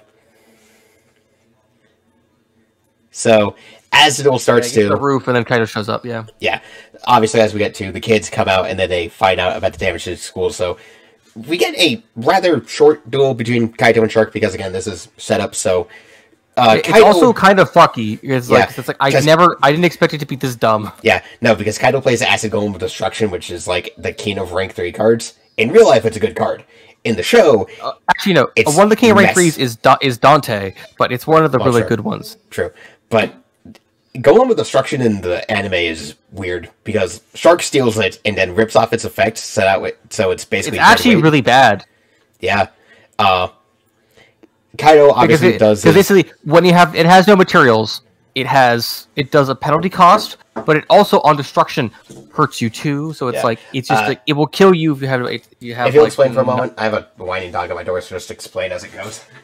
Basically, the whole thing is that it goes to acid destruction on its own normally. But there's a whole thing in the duel that like Kaito summons it, and then Shark basically, not out of things to play, steals the card for himself, and because of it, Kaito steals the materials from it to basically spite him. As it turns out, the entire duel was about a trap to basically kill Shark because he would over-expect what the effect of the numbers monster is. And the problem is, the number monsters, again, cards in Yu-Gi-Oh! In the anime do not have effects until someone audibly says what they are. So because of it, Shark did not know all these penalty effects that aren't actually on the card. Yeah, so it's kind of like that. So Shark loses and like Kaido pulls out his soul and finds out, oh, there's no number attached to it. Which is, I guess I'll keep it. It's like, honestly, if Yuma didn't show up, I think Kaido would have put it back and left. Yeah, but then Yuma shows up, so Kaido keeps it. It's like, oh, perfect. Come get me. It's like, oh, you worry about this idiot. Cool. I can use this person I don't give a fuck about at all's life as leverage. Yeah, and part of why Kaido leaves, too, is apparently because his Photon Mode has, like, a time limit. And we forgot to bring this up. Kaito's whole thing is that he transforms into this Photon Mode, which I think activates alien powers and stuff. Yeah. I'll explain it when it becomes relevant, because this does actually kind of matter, and is kind of whack in terms of what it does, but then, so... I don't get why he doesn't just have a thing. Yeah, I don't know. And then... I don't know why he needs it. Get to 23. 23 starts with, like, okay, Kaido, Orbital 7, analyzing the Emperor's Key. Shark is in a coma in the hospital ward because, while his body's fine, you know, obviously getting soul ripped out. He's missing a soul. And then, so, Kaido and Orbital 7 find out about the pocket dimension inside of the key. And then, Takashi gets the teacher who, let's remind, does some hacking on the side, because they figure, okay, if they're analyzing the key, they've got to be doing it from a terminal. He did actually do a whole thing of cyber terrorism when he was under... Yeah. So they decide, well... And this entire city's on one connected internet grid. Yep, yeah. So they've got to be doing it from somewhere. So we get the teacher to help us find out where they are, because Takashi can just blackmail him about keeping the whole cyber terrorism thing quiet. And he was under the numbers, but that's not legal, and that's not, like, defendable in court. Yeah, so. No. Katori has a moment where she shows that she's kind of worried about Yuma because she knows he's going to go and duel Kaito anyway. And he promises her, hey, I'm not going to lose. He explained what happened when he almost died. Yeah. Problem though is, he's also shown now. Katori now sees what happens if Kaito beats you and how your soul's taken. So actually understands the threat. One thing we find out is the aforementioned alien power running Orbital 7, because Kaido says if we have this interact with the key, we might be able to open up whatever is inside of it. The sub we looked at calls it barrier light, but it's also baryon energy, so I'm not sure what the actual name of it is. The translation is kind of weird on that, because it has something to do with like the whole baryon idea that comes up later. Orbital 7 is very reluctant to use even a little bit of this energy to do the thing.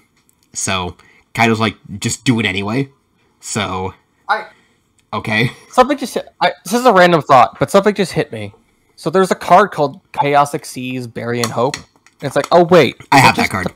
Wait, is that just the Baryon version of Utopia? I never thought about that. Not exactly. I have that card. It's weird. It's different. That's like, I know part 2. It's a whole thing, but I think that we'll get to that at the end of the show. Yeah, but that's a different thing. I have Baryon Hope, so... But, no. So, they open up, like, the gate to the pocket dimension, and Kaido jumps in through the gate with, like, no hesitation. Which is... kind of ballsy, to be honest. Because he doesn't even know his pocket dimension could support life or whatever. So he just does, and it ends up being fine. Because, like, the only thing inside of it's a being made of energy. Yeah, so Kaido finds Astral at, like, the weird ship puzzle box thing inside this pocket dimension, and they have a talk with each other. These are two characters who don't know the full picture, trying to find out what the other guy knows to try and pit some of that together. It's like a very interesting manipulative conversation that doesn't go anywhere, which is the fun part, honestly, because like, they don't know anything. They don't know enough to get anything out of each other, which is actually kind of funny. So... it's dramatically funny. It's the fun part. Yeah.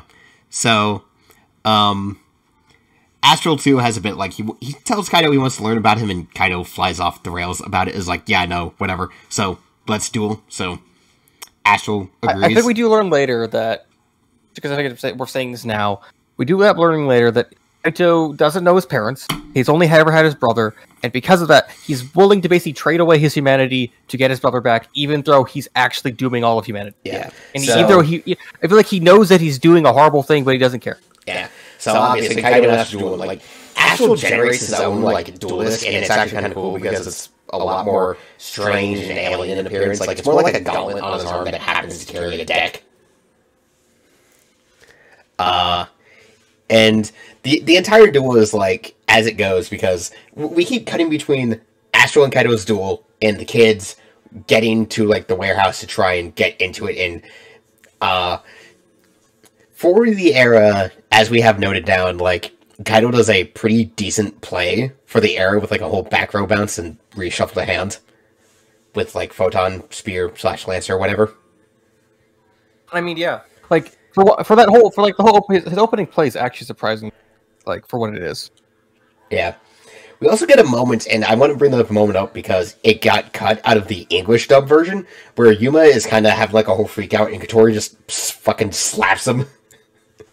Just Yeah, like, 'cause it's like she get it gives a fuck together. about him. Just like, get it together, man, and just Which is fucking like- smacks him. Yeah, because she like gives an actual fuck about him, you know? Yeah. So, and then they managed to get in because, hey, remember that Bugman virus that we sent out from the teacher? Yeah, the door's open now. So, The weirdest thing is that virus disappears next episode, but I don't get why. yeah, it doesn't really get mentioned, which is odd. So, as they go through the facility, obviously, because, like, again, it cuts kind of back and forth, Orbital 7 releases 2 of the other Orbital series robots, 6 and 5, so the other kids do the whole, we'll hold the enemy off while Yumo runs ahead to try and get to Astral, so we'll do that whole thing, so, you know. Which is, you know, it's just fun, nice thing, but it's also like, these are giant robots and a bunch of, like, 13-year-olds. Oh, boy. Yeah, it's weird. Yeah. And, like, Yuma kind of gets a hint, because he finds a terminal and then ends up finding, like, a picture of Kaito and Haruto before all this happened, and it's like, well, gee, something's up with this, so I need to find out what's going on with this guy. Which, then we get a moment where the whole, like, door that Yuma saw at the beginning that he opened that started this whole mess brings up, like, the contract is being meddled with, so I will grant you more power, the power of ZeXal, title drop, and credits. No credits. No credits. No credits. Not yet. We'll get there. Yeah. So, we get Orbital 7's battle mode again, too, as Yuma runs into the robot later, and obviously this doesn't go anywhere. So then, we cut back to the duel. Astral gets under 1k, I think, so he brings out Utopia Ray. And the problem is, though, Kaito dodges the bullet. Because a card that I have played, Photon Circle, is not that great, and its effect is only that you take less damage when it's being destroyed, but it's like, in your playing Xyz deck, you want the monster just to stay on board so you can use it for other things, so a card that just takes less damage from it doesn't work unless you've summoned 5 monsters on board. So it's like, it's not great, but it feels like it's the effect they added after the fact, just so Kaito doesn't lose from like an actual duel. Yeah, to bring it up, Kaito never loses a duel in the entire show, and some of the ways he avoids losing are kind of bullshit. Which is like, I don't get why.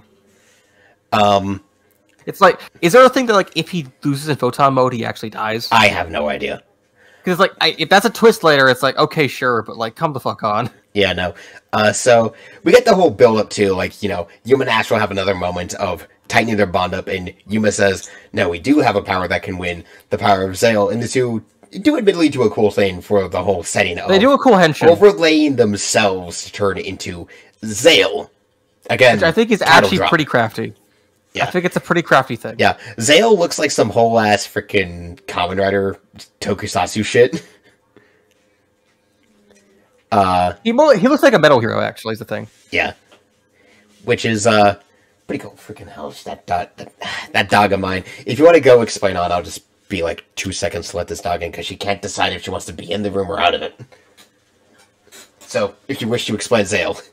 Basically, ZeXal, I don't have the exact image in it, but like, if Bro here could actually do image editing, he'd put it on screen right now. But what I know is that later on it gets more flashy, but it feels like it's like a weird mix between a Metal Hero and a Super Saiyan, but that's a fun thing, basically. So, they do a whole chant, and they just get a god draw. Okay, they do a shining draw, which I think is like a thing that lets us see draw a card from basically how I image of it is like they draw a card from a deck that is separate than the one they have currently. It is a very contentious part of the show, and it kind of only gets worse as it goes on. But this is like the ZW cards we mentioned. This is like when the first one comes in, and this is exactly why no one plays fucking ZWs, because all of the ZWs are made to work with Ray. You have to play them on Ray. You don't play Ray properly in a proper Utopic deck because it doesn't do anything. Yeah, it doesn't do anything. Yeah. Like, they make better versions of Ray so you can use them, but even then, ZWs are just not good. No, if you're using Ray, you're either using Ray or you turbo out a monster that can still be popped because it doesn't have protection. Yeah. If you're using mashing ground it. Yeah, Ray is either being rank up material to get into Ray V or Ray Victory. That's about it. So we get this. The first ZW we see is Unicorn Keen Spear, which is a big old negate, so that way they can actually get over Galaxy Eyes. And when they do, Kaido pulls out a card that activates like a shared damage, so neither of them win because it ends up being a draw. So, which is like I don't get why, but like I guess it's like I don't get why the show gives a fuck about Kaido. Yeah, I don't know. So as Kaido is about to leave, Yuma gets some answers out of him. But yeah, and this is when Kaido drops a scene of like, I'd basically willingly like sell my soul to the devil if it meant saving my brother or whatever. But yeah, I mentioned earlier, yeah, it's all thing about like he does honor his deal and returns Shark's soul. Is like, okay, look, whatever, I'll honor mine to the deal. You're gonna want this back, right? And then it's like I still technically lost because the draws we both lose. So yeah, so Sharks gets his soul back and wakes up, and we get like a whole moment afterwards because like the kids are trying to escape from the warehouse as everything's like going down around them, but Katori wants to stay because she's worried about Yuma, and they're like, Yuma's gonna be fine, we need to go. Which is yeah, and then there's a whole bit of Katori after like everything is now in pieces and rubble. Katori starts crying because Yuma isn't there. Yep. And like it's like, you poor girl. Yeah. It's like but Yuma drags himself out of the rubble. And then thankfully, I think does something else, but like he basically gets down there and he actually surprisingly okay. He more hurts himself tripping down the rubble, actually, is the thing. Yeah, Yuma got more hurt trying to get down from the rubble than he did from anything else.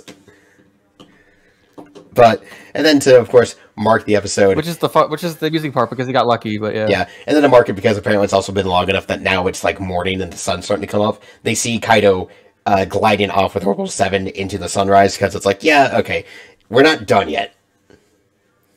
Yeah, it's the thing of this show, it's never over yet. Yeah. Never.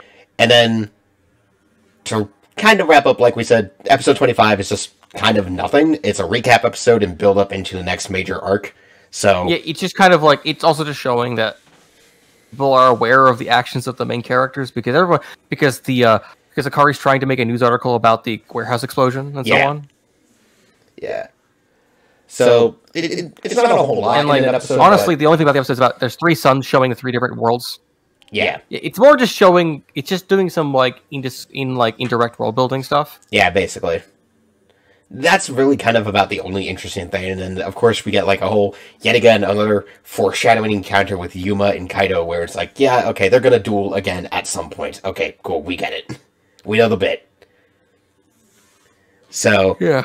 And then, like, as they find Kaito and Orbital 7 on top of Rooftop after they go to, like, all the areas where they'd faced numbers before to, you know, have the recap happen, the suns start to converge, and then time moves forward again, and then the episode just kind of ends. So, this is one of those things where I imagine, like, if you were watching this week to week, this episode wouldn't be so bad, but when you're watching the episodes back to back to back, it's kind of like, I would rather just skip it. Like, yeah, recap episodes are like that. Like, if you're binge watching a series, you just skip them, unless it's like Kill la Kill, where they have a recap that's like not even a minute because they decide to parody the shit out of it and have Senketsu blow through it as fast as humanly possible.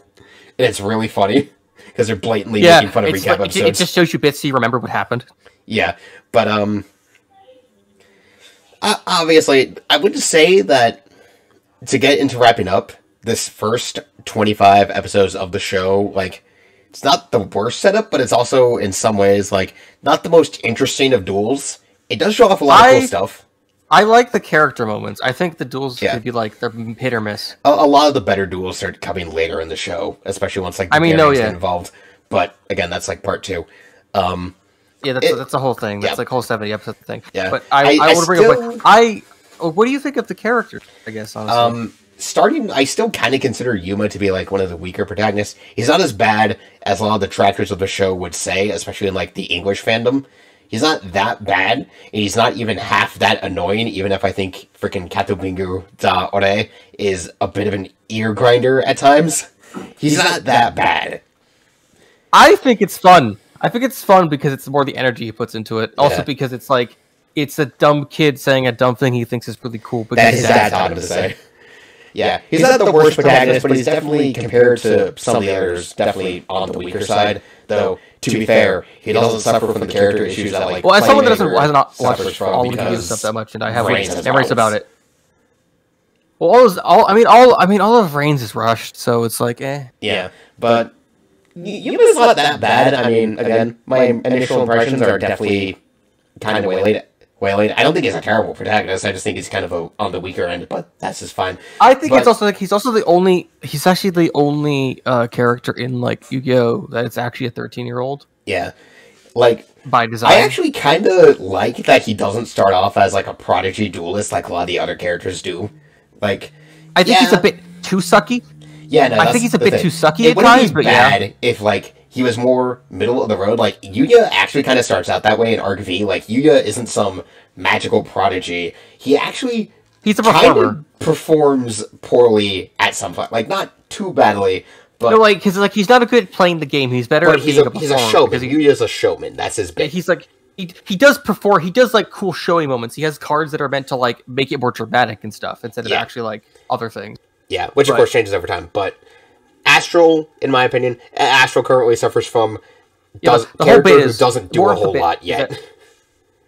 But I do think his character's coming along. I do find him... I mean, he's a counterpart character. Yeah, and it's like also because it's a build up to something there. Yeah, it's a build up to something, so obviously he gets better as time goes on, as he remembers. I will also bring up a thing of, the show is actually good about characters looking their age, so it's like, you could actually estimate how old a character is from how large they are. Yeah, even if it is kind of weird at times. Like, we get, like Gosh and Joy in part 2. If it's a main character... Yeah. There's also, like, the two gangster dudes, which I assume, like, 'cause they look like they're in their 20s. They're probably in their 20s, I don't know. I would guess so. But yeah, honestly, probably could be because they're actually gangsters. Yeah, the character moments aren't bad. Like it's just they're only afraid of Shark because it's dueling based, so whatever. Yeah, like Katori. I mean, like you were going on about, Katori actually isn't that bad, but like she's not bad at all. She's actually really good. She's actually like one of the best characters of the show. But this is a Yu-Gi-Oh show, so not doing anything is defined as you don't participate in duels, and even if you do, you don't do a whole lot. So yeah, and it's like it's a weird metric. Yeah, because it's like also how I think like Yuma's sister is also pretty awesome. It's just the point is that she doesn't show up much. And like, she's also Katori though is like what is it? Katori is one of the most emotionally important characters in the show besides Astro. Yeah, she's not that bad. Despite what a lot of people would criticize. It's not bad. No, I don't think she's bad at all. I just think she's not realized that way. Quote-unquote useless. Well, I think it's because they think about it only in, like, the moment. But. Yeah, as a joke, I get it. It is kind of amusing at times, since she's mostly just there being a cheerleader, which, yeah, okay, I see the joke.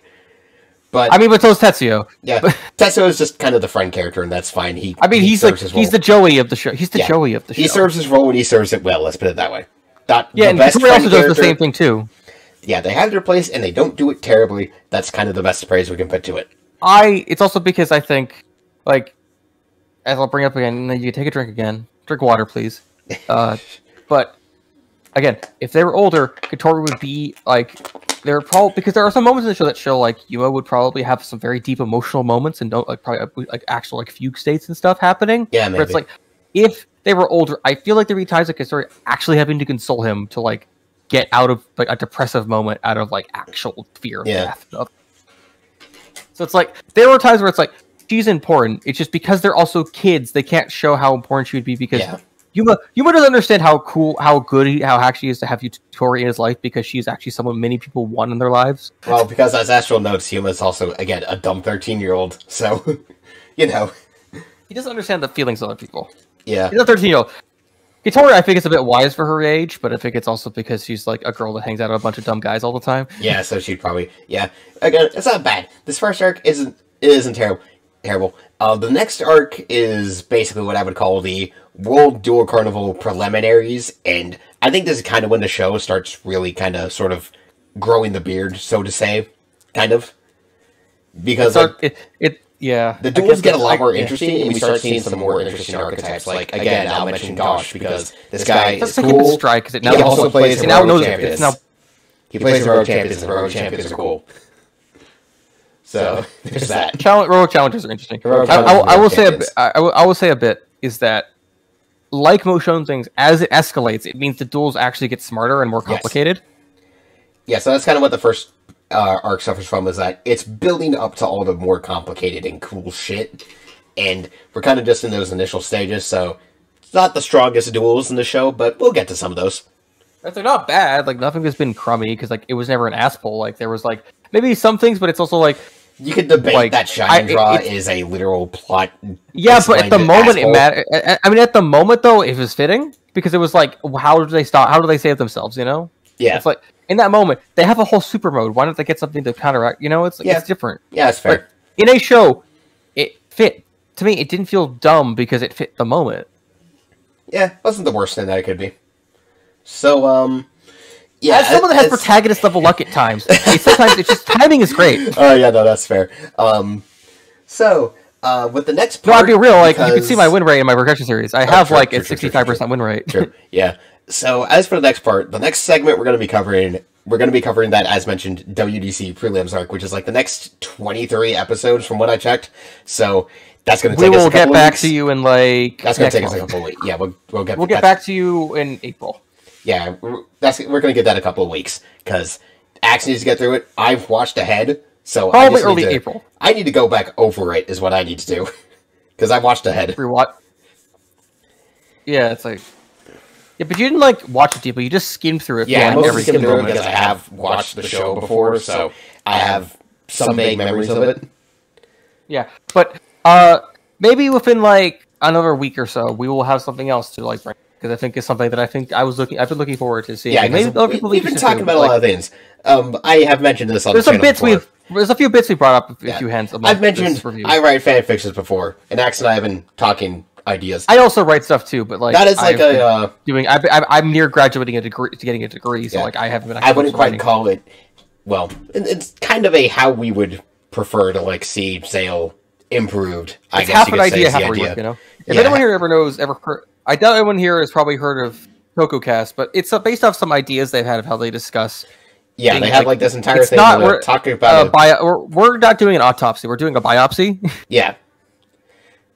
Yeah. So basically, we're probably going to get back to you on that for like the next video we do as we get through the next part and then make our notes about that to then discuss it. So that'll be us. So maybe like if you have your own thoughts or want to tell your own things, like what you think about the characters or some of the duels in this part, feel free to like leave a comment. Or other things you think would be cool, like other cards or like other Xyz archetype or like other Xyz archetypes you think would be cool to have in the series. Feel free to leave the comments, and I'll probably get back to you with that, because I actually pay attention to comments and like to reply to them if I can. And so if you do, just, hey, feel free to leave a like, maybe sub if you feel like it. I also stream on this channel, as I have the past couple days. Axe, if you want to catch him on other stuff, he's with Studio Omega. Go check those guys out. They make good content. And so, we'll be outie. Have a good day.